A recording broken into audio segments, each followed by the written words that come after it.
To make your school a more safe environment.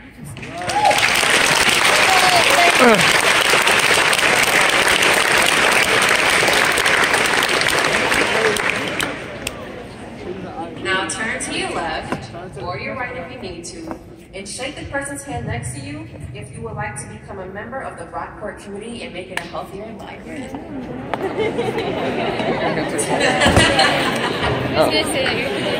I like that. Thanks. Thank you. I feel it. Thank you for participating. That we done with that one now, y'all. Alright, so give yourselves a hand.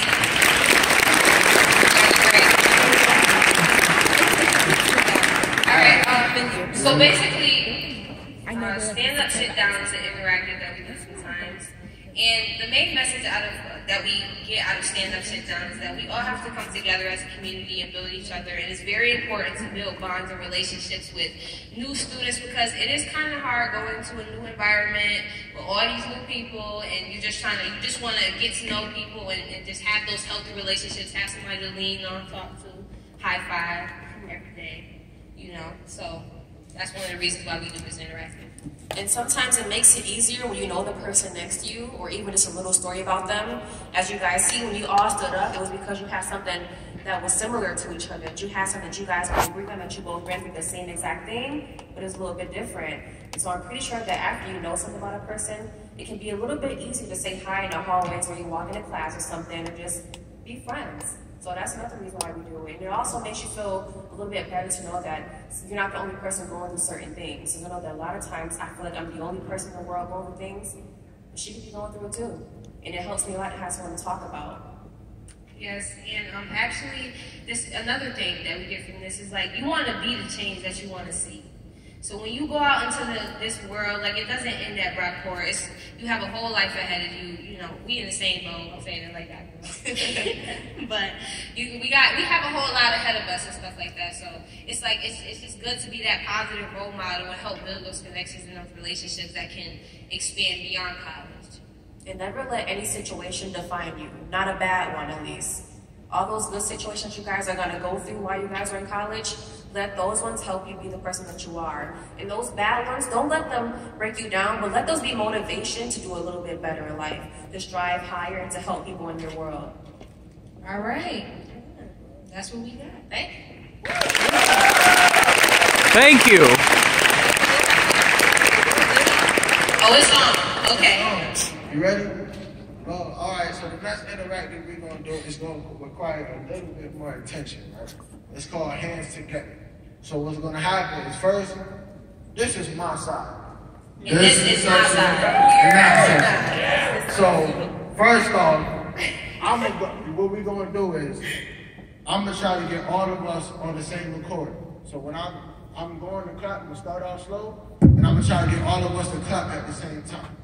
And once we do that, we completed our mission. And then we will combine with both sides and do it. And then we're going to speed up and try to get, you know what I'm saying, really get alive in here, like sound like a storm. So first, I'm going to see how lips are, because I know some of y'all still sleep. I see people rubbing their eyes, hands to the side and whatnot. So I'm going to need y'all just one time. Make some noise for me, real quick. This Okay, you know, we can do a little bit better now. I'm going to need my side to make some noise. They look better for y'all. Go away. Don't clap it up, though. That's what's going to happen. Okay. Now, it's cool. All right, so you do your side. Don't worry about over here, right? Everybody get your hands up. Worried about Y'all that? see me? All right, get your hands up, because we about to do this, right? So y'all ready?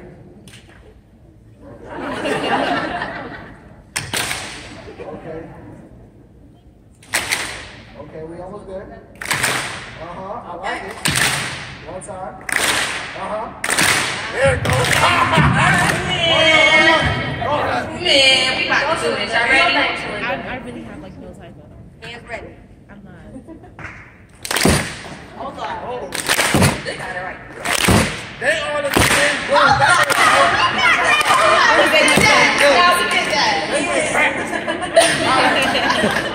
Let's do it all together. You ready for it? Yeah, you ready?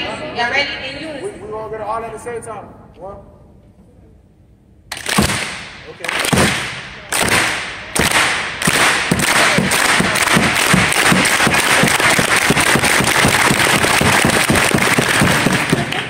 Yeah, so that's all I like. Thank you. Clap it up one more time for that. All right. You know, I chose to do hands together because one, you know what I'm saying, I play football, I play for Wilson. So, you know, all them huddle breaks and them chants and stuff, that's what we do out there. You know what I'm saying? So, but really, hands together is kind of like interpreting it into like real life stuff.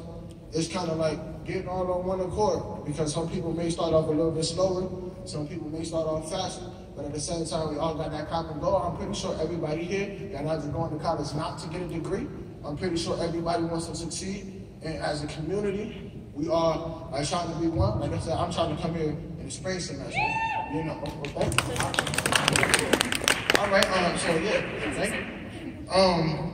But yeah, like really getting all on one accord, because when y'all on one accord, the team is working together, because sometimes you on a team, you may be by yourself, but if we all understand that we all have a goal that we're trying to reach, it makes it that much easier for us to speed up the process, for us to expedite the experience that we're trying to get to, or the goal that we're trying to get to.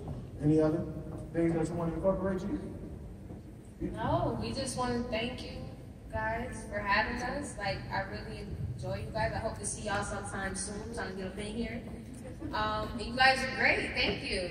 Thank you.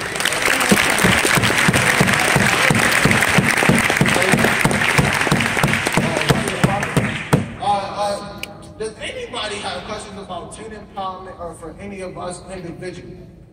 Okay, one time. Can you gain political experience from being in teen empowerment? I don't know about political experience. Oh, he said, can we gain any political experience being in teen empowerment?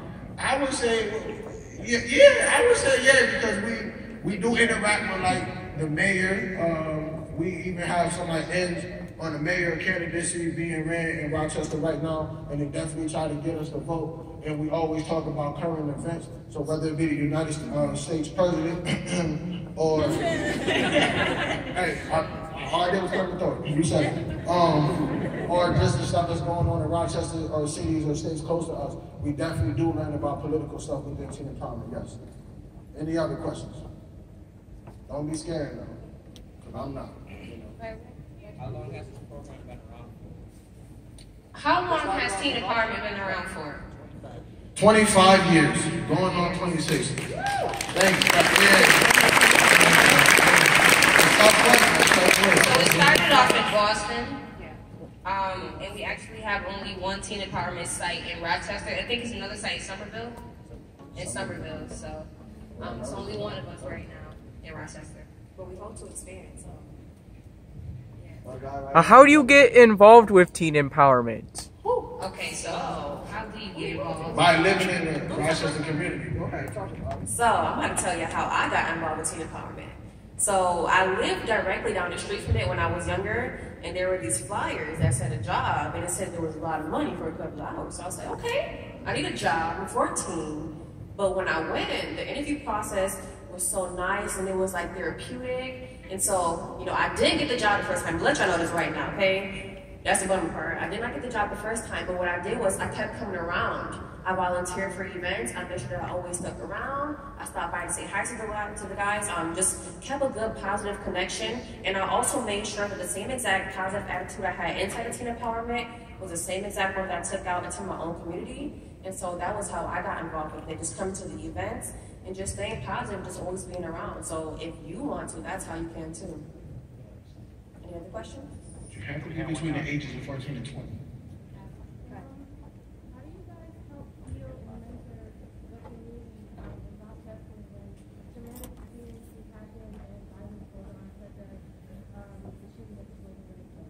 Okay, so she said, how do we heal people that have been through traumatic experiences and stuff, such as the shooting that happened at the Boys and Girls Club, so on Genesee Street. So that person really connects with me, that I lost Jonah and Ray Ray that day. I was actually around the corner when it happened. So what we try to do is, because we have events that we put on for the community, and everybody in the community is welcome. And I remember one event we had, there was actually a shooting down the street. And it's kind of hard to be in this positive space around all of these positive people when something traumatic lies right outside the door. So what we try to do is just make it a home type space and make it a place where people can come and talk to whoever, whenever, about whatever. Like, they helped me personally with my life situations. When that happened, teen empowerment was like my therapy. So we just try to come together and kind of bond on our trauma and stuff like that. You know what I mean? In like a therapeutic way. I wouldn't say there's one way, but we try to be very interactive and open about whatever we talk about. Yeah, in addition to that, as Sean Brown said, we use our pieces. Sometimes we do speeches, or we just simply talk to people. We go to a lot of places, try to build relationships with police, people in our political stand, and just like younger generations, because we understand like there's a lot of stuff going on in Rochester that has become normal that it's not. And we really try to talk to them. We try to talk to the team, but we also try to talk to parents as well, because we don't want it to just be the teens being okay and then the younger kids not being okay, or the adults not understanding why there is problems. Because a lot of people think that they know everything that's going on because they went through some of the same stuff, but it's not the same. You know what I'm saying? We understand that stuff affects people in a different way, so we try to treat people every time that they walk into an apartment or around us as people, understanding that sometimes you gotta look at the soul instead of what's on the outside. And also, one thing that teen empowerment, and it's kind of like that model, no one left behind. Teen empowerment is not one of those cases that like only takes the good kids. We will take the people that you will call thugs, ones you will call trouble kids. We take everybody, because you can't try to fix your community by leaving other people out because they're not real people. And so sometimes just because they don't have that person to talk to or anyone to explain that things can change for them, so we take everybody. The whole community is always welcome to any event and to any love that we have to give. Any other question? That was a great question first. We got one right there and one right there. And We're gonna go over here. We're gonna go over here right quick. we didn't go. Who? No, right there. Where? I'm sorry. Right there. And Oh, okay, I see you. Go ahead. You have to shout it out a little bit. You said, what about internships? That's a question for you. I'm gonna let you handle that. Talk to me after. Okay, talk to him after. Okay. Then we got one right And yeah, there. it was one of them. Yeah. What activists and leaders does He said, what activism leaders do we look up to? I feel like that, yes, him too. But I feel like it all depends on the person. Yeah. So me personally, I wasn't really into activist work. I was more into, like, I did poetry, I sung, I rap, like, you know what I mean? I did stuff like that. So when I came into teen empowerment, only came with those skills. I wasn't really into activism and stuff like that, but we talked to many people like Dr. Joy Grew. We went and seen Angela Davis. So just a whole bunch of people. I feel like it all depends on the person. We don't have that one, like, idols that we look up to or are after. Like, it all depends on the individual. So we might all have different people that we look up to. Cool perspective of it. It's how it is for me, though. Putting it out there like that. Any other questions? I don't see no other hands raised. Oh, we got where? Oh, we got you all the way over here. We're going to come back. I'm blind. I can see that. Yell it out, Marjorie. Go ahead. I know. I've been working for him. I've been working for Tina. What? For what? I like that question. I like that one. What, like today? No. Oh, you talking about? All right. So I've been awoke since I started working at Teen Empowerment. Like I said, it's been 2 years and running, kind of. And like I said, ever since I got into like being about Black history, being educated about current events, because you know me, if they didn't do it, I wouldn't watch the news. I wouldn't know what was going on. And like I said, when I dug deeper into hip hop, like listening to like Nas, Tupac, not only listening to their music, but interviews that they had, made me realize like how much I was really missing, not only in my history, but in my present. I became woke when I was about 14 years old. I am now 17. But it first kind of happened by me just being that one child that like wasn't happy being in school and not learning about my own history or just anything to do with my black skin, period. And so I took it upon myself to, you know, hop on Google and talk to my grandparents, talk to older folks that would know a lot more than I did. And that's when I began to notice that a lot of things just weren't right and that the system that I was in was very toxic and it wasn't for me. And I had to start thinking about how can I fix that? How can I make sure that I wake up from the nightmare that I'm in, but also recognize exactly what it is. And being at Teen Empowerment only helped me. Because I was already on my way there, but once I came to Teen Empowerment, they fed me so much more knowledge than I ever learned in school because they were never teaching those things in school. But at Teen Empowerment, and between myself and those amazing adults out there, I learned a lot, and so it helped wake me up a little bit more. I wouldn't put an age limit on when I became woke. I like to read a lot when I was growing up, so I read everything, and that's kind of how I became conscious about everything. I love looking at the news and what was going on around the world and things like that. But I really started learning about myself at Teen Empowerment, like why things are the way they are, why the systems are set up the way they are, like the institutional part, the internal part, the being in the community, why our communities look the way they do, and things like that. Like all of that stuff I learned from Teen Empowerment. So I can't really put a time on it, but I've been woke. All right, thank you, crowd. Thank you, my friends. We're going to kill the question and answer for you right now. If you still had a question that you didn't ask, we'll be hanging out after this presentation, so please come up and talk to us. Hopefully from the intro, from Carrie Pine and the students, and from everything that we talked about, you do see this theme of acceptance, love, unity, and support.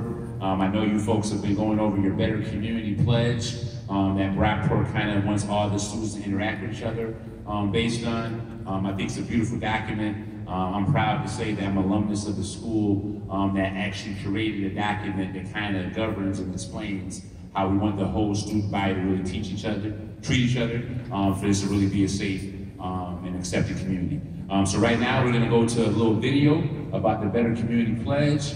Then Carrie Pine is gonna come on and do the closing. But again, thank you so much. We appreciate you letting us come and talk to you after a busy Saturday, your opening weekend. Good luck, best wishes, and everything you all pursue. And make sure everyone goes to class on time tomorrow. At least tomorrow is the first day, all right? Thank you.